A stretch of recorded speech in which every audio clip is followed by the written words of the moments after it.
Hi మిత్రులరా, నమో బుధాయ్. Social మీడియాలో నన్ను చాలామంది ఆదరించారు. అంటే నేను తీసుకున్న కంటెంట్ కావచ్చు, 2018 నుంచి చూసుకుంటూ వస్తే ఇప్పటి వరకు పల్లెపల్లెకు రాజ్యాంగం కావచ్చు, పల్లెల్లో వెళ్ళి అంబేద్కర్ జీవిత చిత్ర సినిమాలు చూపించడం కావచ్చు, అలాగే రాజ్యాంగ పుస్తకాలు పంచడం కావచ్చు. ఒక బహుజన 9 న్యూస్ ఛానల్, ఒకవేళ ఛానల్ పరంగా నేను ఫెయిల్ అయినప్పటికీ, ఛానల్ పరంగా అప్పుల పాలైనప్పటికీ, కానీ ఒక 1000 మందికి నేను మైకులు అందించగలిగాను. జర్నలిజాన్ని వాళ్ళకు ఒక విధంగా కోర్సు లాగా ఒక జర్నలిజాన్ని నేర్చుకొని బయట మిగతా ఛానల్లో కావచ్చు, లేకపోతే సొంత ఛానల్ పెట్టుకోవడం కానీ, వాళ్ళందరూ నేను ఒక తోడ్పాటు పడ్డ నాకు గర్వంగా ఒక తృప్తి అయితే నాకు ఉంది. అయితే తర్వాత బౌద్ధం కోసం నా అన్వేషణ కాన్సెప్ట్ తీసుకున్నప్పుడు కూడా ఈ యొక్క కాన్సెప్ట్ని చాలామంది సపోర్ట్ చేస్తూ నన్ను ముందుకు నడిపిస్తున్నారు. అయితే ఇలా ముందుకెళ్తున్న క్రమంలో మన ఛానల్ గురించి మనము చెప్పుకోవాలి. యూట్యూబ్లో నేను ఒక ఛానల్ని క్రియేట్ చేసుకొని మై క్వెస్ట్ ఫర్ బుద్ధిజం అని చెప్పేసి ఒక ఛానల్ని స్టార్ట్ చేసిన విషయం మీ అందరికి తెలిసిన విషయమే. అయితే ఆ ఛానల్లో వీడియోస్ అప్లోడ్ చేసుకుంటూ ముఖ్యంగా ఎక్కువ సోషల్ మీడియాలో, అంటే ముఖ్యంగా ఫేస్బుక్లో నేను ఎక్కువ సమయాన్ని కేటాయించుకుంటూ వస్తున్నాను, మీ అందరికి తెలిసిన విషయమే. అయితే ఇక్కడ మెయిన్గా నన్ను ఫేస్బుక్లో ఎట్లయితే మీరు ఆదరించారో అలాగే యూట్యూబ్లో కూడా మీరు ఆదరించాల్సిన అవసరం ఉంది.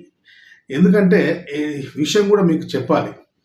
ఇప్పుడు నేను చేసే కాన్సెప్ట్ ఏదైతే ఉందో బౌద్ధం కోసం అన్వేషణ కావచ్చు, ఇంకా లేకపోతే వెబ్ సిరీస్ కావచ్చు, లేకపోతే ఇంకా అంటే అప్డేట్స్ ఏదైనా కానీ ప్రతిదీ నా కంటెంటు డబ్బుతో ముడిపెట్టుకున్న కాన్సెప్ట్. అంటే ఎక్కడైనా కూడా నేను మాన్యుమెంట్లోకి వెళ్ళాలంటే అక్కడ పోయి చిత్రీకరణ చేయాలన్నా, లేకుంటే దాన్ని చెప్పాలన్నా కూడా ఖచ్చితంగా నేను నా వెహికల్ బైక్ సంబంధించిన పెట్రోల్ ఖర్చు కావచ్చు, డైలీ ఉండే మెయింటెనెన్స్ కావచ్చు, ఇక నిద్రపోవడానికి లాడ్జీలు కావచ్చు, వీటన్నిటినీ ఖర్చుతో కూడుకున్న పని. చాలా మటుకు నాకు ఇప్పటి వరకు పదో పరక సపోర్ట్ చేసుకుంటూ నేను రిక్వెస్ట్ చేసినప్పుడల్లా, పోస్టులు పెట్టినప్పుడల్లా కూడా చాలామంది అన్న కష్టపడుతున్నాడు నిజాయితీగా అని చెప్పేసి సాయం చేస్తున్నారు. కానీ ఇలా ఎన్నాళ్ళు ముందుకు వెళ్దాం అనే ఒక ఆలోచన నాలో కూడా మొదలైంది. అంటే ఇచ్చేవాళ్ళు ఎప్పుడైనా ఇస్తూ ఉంటారు, కానీ యూట్యూబ్లో ఛానల్ మానిటైజేషన్ అయింది కానీ వ్యూస్ లేవు. అంటే చాలా తక్కువ మంది సబ్స్క్రైబర్స్ ఉండడం వల్ల, అంటే 2600 2700 మంది ఉన్నారు. అది కాదు, 20,000 30,000 మంది ఇప్పుడు నా పేజీల్లో అంబేద్కరిజం హ్యూమనిజం పేజీకి 54,000 మంది ఫాలోవర్స్. అలాగపోతే బోధిసత్వ తెలుగు పేజీకి 33,000 మంది రీచ్ అయ్యారు. ఇంకా కొన్ని పేజీలు ఉన్నాయి, అంటే అకౌంట్స్ ఉన్నాయి. ఇప్పుడు మన బోధిసత్వ అనేది అకౌంట్స్, తెలుగు అకౌంట్, అది ఇంగ్లీష్లో ఉంటుంది. దాంట్లో కూడా చాలామంది ఫ్రెండ్ రిక్వెస్ట్లు పెడుతూనే ఉన్నారు. కొంతమందిని యాక్సెప్ట్ చేసినప్పుడు కూడా అదొక 5,000 మంది దగ్గర ఫాలోవర్స్. అంటే దాదాపు నేను పోస్టులు పెడితే వందల వేల షేర్లు కూడా పోయిన సందర్భాలు ఉన్నాయి, లక్షల వ్యూస్ వస్తున్న సందర్భాలు ఉన్నాయి. అయితే ఫేస్బుక్ తొందరగా రియాక్ట్ అవుతుంది, తొందరగా వైరల్ అవుతుంది అనేది ఒకటి మనం అనుకున్నప్పటికీ కూడా ఇక నుంచి ఇవే కంటెంట్లు యూట్యూబ్లో కూడా అప్లోడ్ చేయడం వల్ల మనకేమవుతుందంటే, నాకు ₹1 వచ్చిందంటే ఆ ₹1లో దాదాపు 70% నేను సొసైటీకి ఖర్చు పెడతాను. నా గురించి తెలిసిన వాళ్ళకి మాత్రమే అర్థం అవుతుంది. ఇది తెలియని వాళ్ళు అర్థం చేసుకోలేరు, పక్కన పెడతాం. నేను 70% సొసైటీకి ఖర్చు పెడతాను. అంటే మనకి మార్గం, డబ్బు సంపాదించుకునే మార్గం మన దగ్గర ఉన్నప్పుడు కూడా మనం ఎందుకు అలా ఆ దిశగా అడుగులేయలేకపోతున్నాం అంటే డబ్బు మీద వ్యామోహం లేకపోవడమే. అంటే డబ్బు సంపాదించుకోవాలనేవాడు రాత్రి ఏదో ఒకటి ఛానల్లో కంట్రవర్సీ పోస్టులు పెట్టి రెచ్చగొట్టి వ్యూస్ తెప్పించుకునే కాన్సెప్ట్ ఉంటుంది. నాకు అట్లా కాదు, నేను ఫేస్బుక్లోనే ఎక్కువ ప్రియారిటీ ఇస్తున్నా. అంటే ఏది జరిగినా కూడా ముందు నా సమాజానికి తొందరగా మెసేజ్ ముట్టాలని చెప్పేసి ఆలోచనతో నేను అలా చేయడం వల్ల ఈ మధ్య కాలంలో నాకు అర్థమైపోయింది ఏంటంటే, ఈ వెబ్ సిరీస్ కాన్సెప్ట్ తీసుకున్న తర్వాత ముఖ్యంగా చేతిలో ఒక వనరు పెట్టుకొని ఈ రోజుల్లో మనము నా అన్వేషణ అనే కాన్సెప్ట్ ఒక అతను తిరుగుతున్నాడు అంటే ఎగ్జాంపుల్ చెప్తున్నా. ఎవరికైనా కూడా కంటెంట్ బాగుంటుంది చూస్తాడు. అంటే మనం కరెక్ట్గా దాని మీద ఇంట్రెస్ట్ పెట్టకపోవడం వల్ల కూడా మైనస్ నాదే అనిపిస్తుంది. అంటే కరెక్ట్గా ఛానల్లో దృష్టి పెట్టకపోవడం. అయితే ఇక్కడ చాలామంది కేవలం యూట్యూబ్లో చూస్తే వాళ్ళు వండుకొని వాళ్ళే తిని వాళ్ళే ఆరగించుకొని వాళ్ళు పసా నములుకుంటూ అది తింటూ ఉంటే కూడా దానికి కూడా లక్షల వ్యూస్లు వస్తున్నాయి, లక్షల రూపాయలు మేము సంపాదించుకుంటున్నాము అని చెప్తున్నారు. సరే, హ్యాపీగా ఎవరికి కష్టానికి వాళ్ళకి ఫలితం ఉంటుంది.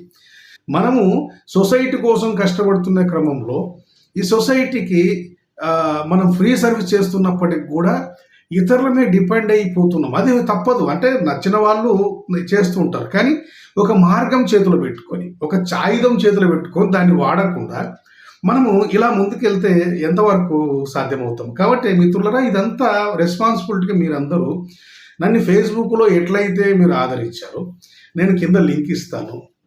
మై క్వెస్ట్ ఫర్ బుద్ధిజం అనేది కూడా వీలైతే కొంతమందికి డైరెక్ట్గా ఫేస్బుక్ నుంచి లింక్ ఇస్తే సబ్స్క్రైబ్ కావడం లేదు, కొంతమంది మెయిల్ అడుగుతుంటుంది, అది అడుగుతుంటుంది. కాబట్టి మీరు డైరెక్ట్గా యూట్యూబ్లోకి వెళ్ళి మై క్వెస్ట్ ఫర్ బుద్ధిజం, నేను కింద డిస్ప్లే కూడా చూపిస్తా టైప్. కొంతమంది స్పెల్లింగ్ మిస్టేక్లు కూడా టైప్ చేయడానికి ఆలోచిస్తుంటారు. కాబట్టి ముఖ్యంగా యూట్యూబ్ వాడు చెప్పిన కాన్సెప్ట్ ఏంటంటే, నువ్వు వారంలో కనీసం 2-3 వీడియోస్ పెట్టకపోతే కూడా నీ ఛానల్ రీచ్ తగ్గిపోతుందని చెప్తున్నారు. సో మనము డబ్బు కోసం చేసే వాళ్ళమైతే అవన్నీ చేస్తాం, కానీ ఇప్పుడు మన సర్వీస్కి అంటే కనీసం సొసైటీ కోసం కష్టపడడానికి కూడా డబ్బు అవసరమే కనపడుతుంది.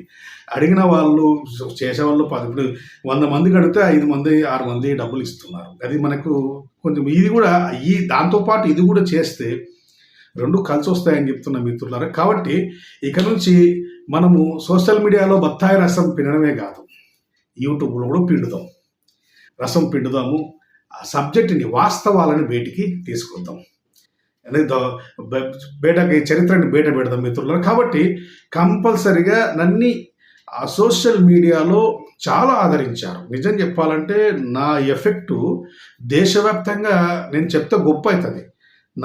దేశవ్యాప్తంగా ప్రభావం చూపింది అని చెప్పడానికి నేను గర్వపడుతున్నా. అదేవిధంగా యూట్యూబ్లో కూడా వీలైతే హిందీ టాంప్లెట్ ఏమంటారు, సబ్టైటిల్స్, హిందీ సబ్టైటిల్స్ కూడా రిలీజ్ చేస్తూ అర్థమయ్యేటట్టు, నేను తెలుగులో చెప్పినా కింద కనీసం చదువుకోవడానికి మార్గం తట్టు ప్లాన్ చేసి నేను అప్లోడ్ చేస్తాను మిత్రులారా. అందరూ సపోర్ట్ చేయండి. మన ఛానల్లో యొక్క బటన్స్ ఏవైతే ఉన్నాయో అవి మొత్తం ఎరుపెక్కిపోవాలి. అంటే అందరూ ఖచ్చితంగా బాధ్యతగా తీసుకోండి. ఎందుకంటే ఇది నా ఇండివిజువల్గా నా కుటుంబం బతకాలి, నేను బాగుండాలి, నాకు బటన్ నొక్కి నాకు సబ్స్క్రైబ్ చేయండి, అది చేయండి అని కాదు. నేను నా జీవితంలో 10 రూపాయలు నా దగ్గర ఉంటే 9 రూపాయలు సొసైటీకి ఖర్చు పెట్టే రకం. కాబట్టి మీకు అందరు తెలిసిన విషయమే. కాబట్టి నన్ను యూట్యూబ్లో కూడా సపోర్ట్ చేయండి ప్లీజ్. థ్యాంక్ యూ మిత్రులారా. నమో బుద్ధాయ.